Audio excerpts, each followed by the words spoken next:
Hey guys, I just wanted to start by saying I miss you guys. This is kind of not the way that I wish we would be going over notes or going over anything. I wish we were in class, but with that being said, let's try to do the best that we can, and I'll try to keep this under 10 minutes. This is Unit 1, Section 1, Political Systems, Regimes, and Governments. We're actually going to be talking about this in our Google Hangout in a couple of minutes. I just wanted to try to give this a shot, get it uploaded so that it could be uploaded by tonight and we can go over it or use it as some type of participation for tomorrow, April 21st. Now, first thing, what is a democracy? It's a system of governments in which rulers are held accountable for their actions in the public realm by citizens acting indirectly through their competition of their elected representatives. So, basically what this means is what a real democracy entails is fair elections, and we're going to talk about why fair elections are so important and the need for fair elections and independent election committees. But this also means that there's some means of accountability on our public rulers, on our public officials. That's usually in the legislative branch, that's in the judicial branch with checks and balances and constitutionality of laws. So there's a lot of different ways that our rulers, our executive branches, are held accountable. Now, this also includes the public realm. The public realm encompasses the making of collective norms and choices that are binding on the society and backed by state coercion. So that is the norms and choices that we all have, such as this virtual learning. It's a norm now, and it's backed by the state coercion of the New York State is on self-isolated quarantine until May 15th. So it's something that we have to, as a society, learn how to live in. So a lot of um, democracies have their own individual elements. They have their own individual recipes to life, right? The United Kingdom is a semi-parliamentary system. You have the parliament in general. You have the queen, which doesn't really do much. She doesn't have a lot of power. You have two legislative branches. You have the House of Lords and House of Commons. House of Lords only has one power. House of Commons is the majority of the powers. The Nigerian system, federalist system, it's got proportional representation. It's got multi-party voting representation. China, you're going up in a unitary state. It is one single individual political party, and they deem themselves a true democracy. Russia has asymmetrical federalism, right? We know some states are more important in Russia than others. Nigeria said the European Union is a supranational organization, so it's built on the accountability of all those 27 member nation states and 28 because North Macedonia is actually getting in. And remember, the United Kingdom left with Brexit. You have Mexico, it's a federal system. Okay, AMLO is the president there, but each state sends senators just like ours. It's a very similar British common law system in the Mexican state as the United States is. Okay, so regular elections being fairly conducted and held and honestly counted, that's extremely important for a real democracy.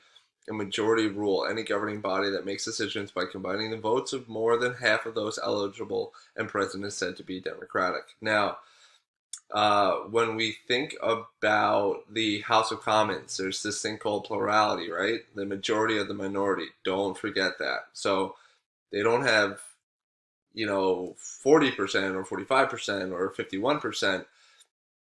But if they have 33 and the other political parties have 30, 28, 27, that's where they get on and get along. Now, if you have a plurality in the House of Commons, you have to join into a joint coalition or a coalition government. That happened most recently with the Labor Party and the Democratic Unionists. Okay, so procedures that make a democracy possible, feasible.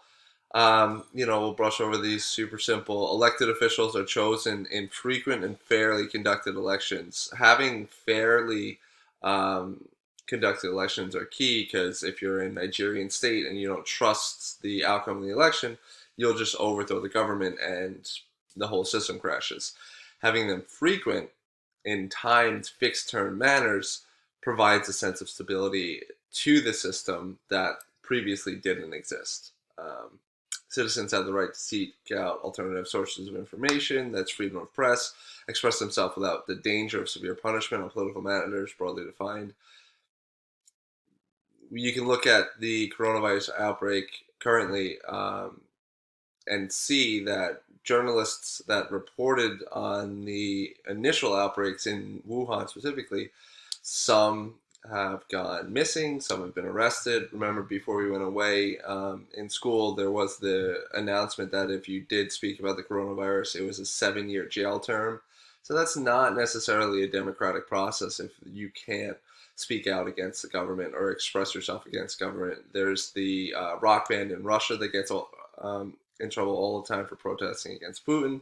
So there's a lot of different ways that you can look at it for what is truly democratic and what isn't. In the United States, we have the freedom of speech, but that now is, separated out to what is really the freedom of speech. What can you say? What is hate speech? What is harassment? What is verbal harassment? Emotional harassment? There's all siphoned out from what once or what still is just a different definition of the freedom of speech. Okay. So these were the essential themes for the year. We went over that: power and authority, legitimacy and stability, democratization, internal, external methods, right? Don't need that. So quantitative analysis and qualitative analysis, right? So these are two methods of political analysis that we're going to use a lot.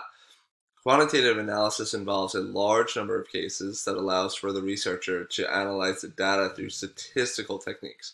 So this is a much more broad sense. This is, well, what is the population of Nigeria over 30 and what is the population of China over 30? Those would be quantitative analysis comparisons, right? They're large scale comparisons. And then you have qualitative, much more small, much more focused. For example, qualitative could be what are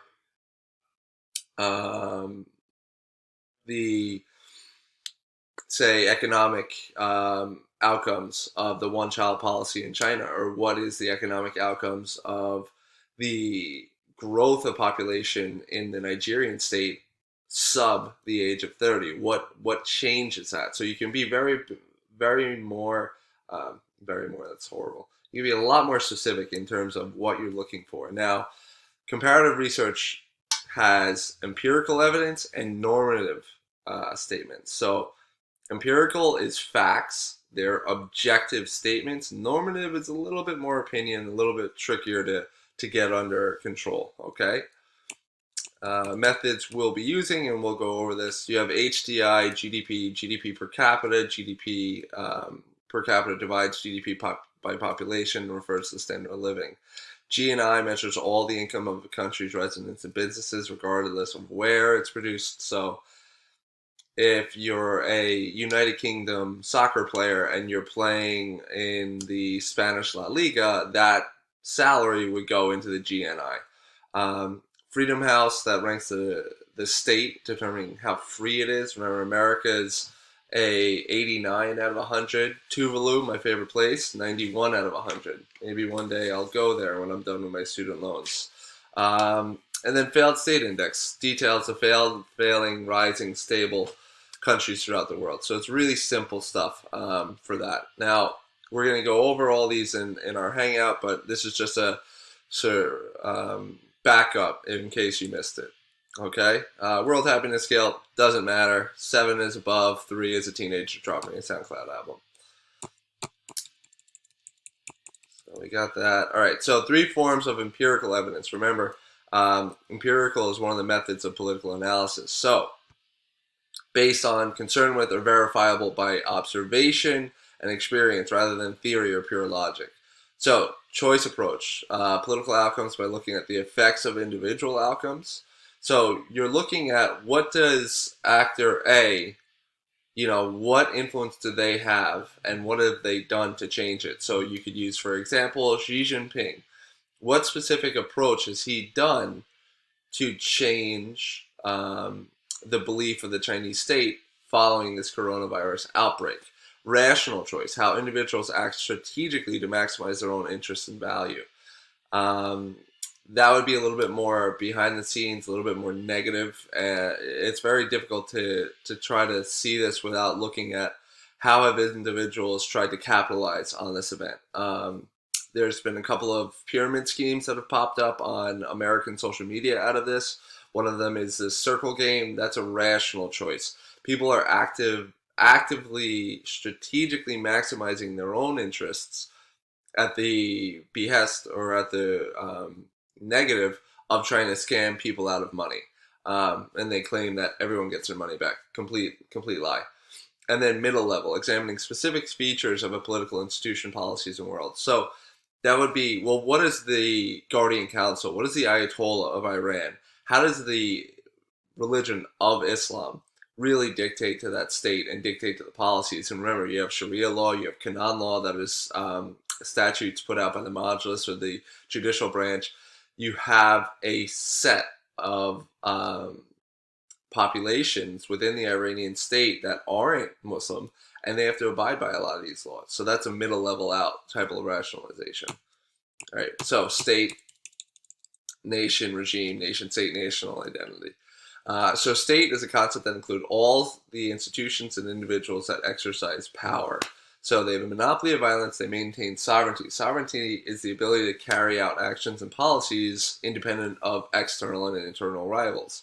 So that's like the United States being able to tell Mexico that they can't legalize all drugs. So that's a low sovereignty, or realistically autonomy, on the Mexican state and a high autonomy on the American state.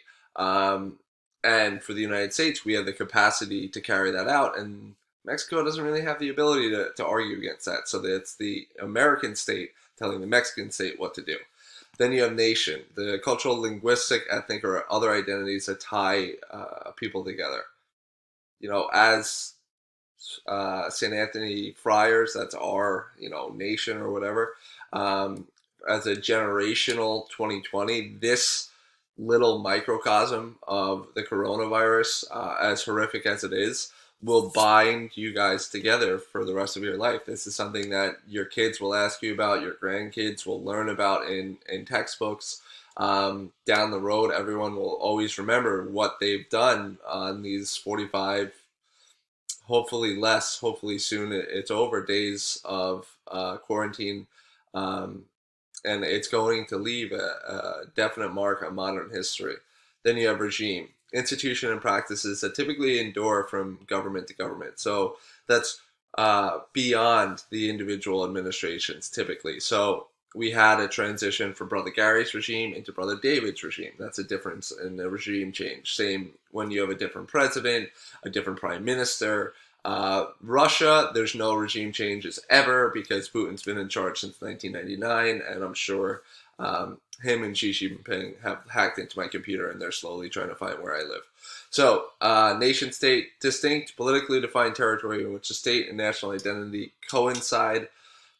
Very difficult for this because a lot of people's identities and national identities is very hard to get uniform, right? We're all Americans, but as New Yorkers, and then even more specifically, as Long Islanders, we are, in our opinions, like better than upstate New York. And then that means that we're also, in our opinions, better than the East Coast. And we all know that Florida is, Florida.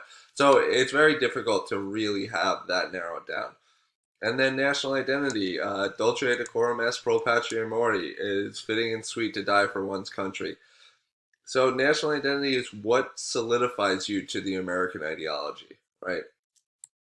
All right, so you can see state, regime, government. Now, this is talking about institutionalized. I got about 3 minutes.